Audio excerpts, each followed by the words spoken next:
ఇది మన యాస మన భాష మన ఎఫ్ఎం ఆకాశవాణి ఆదిలాబాద్ 100.2 మనస్సు నిండా 23 ఆ సినిమా చాలా వరకు ఆదిలాబాద్లోనే షూటింగ్ పూర్తి చేసుకుంది. ఆ సినిమా విడుదలకు సిద్ధంగా ఉంది. ఆ సినిమాలోని ఒక పాట రీసెంట్గా విడుదలైంది కూడా. అయితే ఆ సినిమాకు సంగీత దర్శకత్వం వహించిన మార్క్ కే రాబిన్ గారు ఫోన్ లైన్లో ఉన్నారు. వారితో మాట్లాడదాం. వారు ఇంతకుముందు సూర్యకాంతం, ఏజెంట్ శ్రీనివాస ఆత్రేయ, వీరభోగ వసంతరాయలు ఇలాంటి సినిమాలకు సంగీత దర్శకత్వం వహించారు. ఇప్పుడు వారు ఫోన్ లైన్లో ఉన్నారు. కమలాకర్ గారు, నమస్తే థ్యాంక్ యూ అండి. సో మచ్ నన్ను ఈ ఇంటర్వ్యూకి పిలిచినందుకు. అండ్ మన ఆదిలాబాద్ ప్రజలందరికీ నా నమస్కారాలు. And thank you so much Akashvani, thank you so much. అయితే మార్క్ గారు, మీరు ఇటీవల సంగీత దర్శకత్వం వహించిన 23 అనే మూవీకి ట్యూన్ చేశారు కదా. ఆ సినిమాలోని బంగారం అక్కర్లేని అనే ఒక పాట ఇప్పుడు విడుదలై హల్చల్ అవుతోంది. అయితే ముందుగా ఆ పాట గురించి చెప్పండి. బంగారం అక్కర్లేని సాంగ్ గురించి మాట్లాడాలంటే నిజంగా ఆ సాంగ్ రాజు గారికి క్రెడిట్ గోస్ అండి. ఎందుకంటే తను డైరెక్టర్ రాజు గారికి అలా చేసుకున్నాడు. ఆ సాంగ్ చాలా ఇంపార్టెంట్ లవ్ సాంగ్ అండి సినిమాలో, 23 మూవీలో. అందులో ఈ బంగారం పాటలనే వాళ్ళిద్దరు ప్రేమలో పడతారు. అండ్ వాళ్ళిద్దరు ఒక ట్రావెల్ ఉంటుందండి.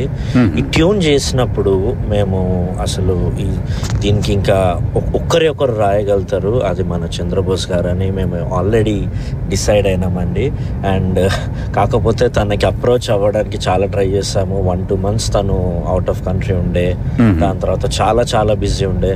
కానీ ఏ రోజు తను నేను రాయలేను, నేను బిజీ ఉన్నాను అని అనలేదండి చంద్రబోస్ అన్న. నిజంగా ఆయన మొత్తం సినిమా చూశాడు.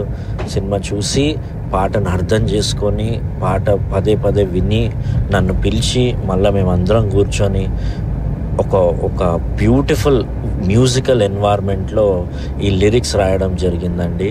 అండ్ ఈ సాంగ్ విషయంలో డైరెక్టర్ గారికి అండ్ చంద్రబోస్ అన్నకి ద ఎంటైర్ క్రెడిట్ గోస్ అండి. అండ్ మీ అందరూ వినండి. And I hope you all love the song బంగారం. మరి ఆ పాటను మీరు ముందుగా ట్యూన్ చేశారా, లేకపోతే చంద్రబోస్ గారు రాసిన తర్వాత మీరు ట్యూన్ చేశారా? ముందు లిరిక్సా, ముందు మ్యూజికా? ఫస్ట్ ట్యూన్ చేసామండి. ట్యూన్ చేసిన తర్వాత ఆ ట్యూన్ అన్న దగ్గర తీసుకొని వెళ్ళడం జరిగింది. కాకపోతే ఇక్కడ అన్న ట్యూన్కి లిరిక్ రాసేటప్పుడు అన్న కూడా ఒక కొత్త ఐడియాస్ తోటి ఈ మీటర్లో ఈ లిరిక్ పడితే బాగుంటుంది అన్నప్పుడు అక్కడ ఇమ్మీడియట్గా చేంజ్ చేయడము, నువ్వు ఉంటే చాలు అని అదొక ఎక్స్టెండ్ చేయడము, ఇదంతా మళ్ళీ కలిసి చేసిందే అనమాట అండి. అయితే ఈ సినిమాకు పాటలను ట్యూన్ చేశారు మీరు, కానీ నేపథ్య సంగీతం బీజిఎం కూడా మీరే ఇచ్చారా? అవునండి, సినిమాకి సంగీతం కూడా నేనే చేశాను, పాటలు నేనే చేశాను, కంపోజ్ చేయడము. అండ్ మేము త్వరలో థియేటర్కి రాబోతున్నాము. దయచేసి అందరూ సపోర్ట్ కోరుకుంటున్నామండి. అయితే మరి ఈ సినిమాలోని ఒక పాటనే ప్రస్తుతం విడుదలైంది. ఈ సినిమాలో మొత్తం ఎన్ని పాటలు ఉన్నాయి? వాటిని మేము ఎప్పుడు వినొచ్చు అంటారు? ఈ సినిమాలో మేము ఫస్ట్ స్టార్ట్ చేసినప్పుడు ఏమనుకున్నామంటే ఒక 3 songs లవ్ సాంగ్, ఇంకో 2 songs అని అలా అనుకున్నామండి. అండ్ దాని తర్వాత 4th సాంగ్ చేసాం, 5th సాంగ్ చేసాం, కల్చరల్ సాంగ్స్ చేసాం, అండ్ పొగాకు అని ఒక సాంగ్ చేసాం. అట్లా కంటిన్యూగా ఆల్మోస్ట్ మనకి 8 songs ఉన్నాయండి. 8 songs మేము ఇప్పుడు నెక్స్ట్ ఎవ్రీ వీక్ ఒక సాంగ్ మేము రిలీజ్ చేయబోతున్నాం. అయితే మార్క్ కే రాబిన్ గారు, మీరు ఈ సినిమాకు ఇప్పుడు ప్రస్తుతం పనిచేశారు. మీ నెక్స్ట్ ప్రాజెక్టులు ఏంటి? ఏ సినిమాలకు చేస్తున్నారు ప్రస్తుతం? నా నెక్స్ట్ ప్రాజెక్ట్స్ వచ్చేసి దండోరా అని, అది కూడా ఒక సాలిడ్ కాస్ట్ బేస్డ్ మూవీ అండి. అండ్ డాన్ బాస్కో అని మన సితారా ఎంటర్టైన్మెంట్స్ వాళ్ళది ఒకటి చేస్తున్నాను. అండ్ ఇంకా ఒక 3 movies పైప్ లైన్లు ఉన్నాయండి.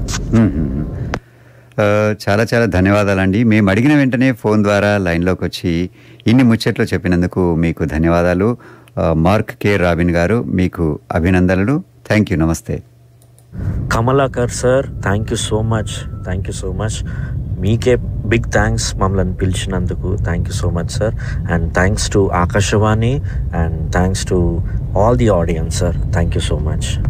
అండ్ మీ అందరూ దయచేసి మా సినిమా చూడండి, మూవీ 23.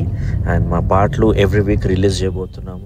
దయచేసి వినండి, మీకు నచ్చినట్లయితే షేర్ చేయండి. Thank you so much. అది మార్క్ కే రాబిన్ గారితో ముచ్చట.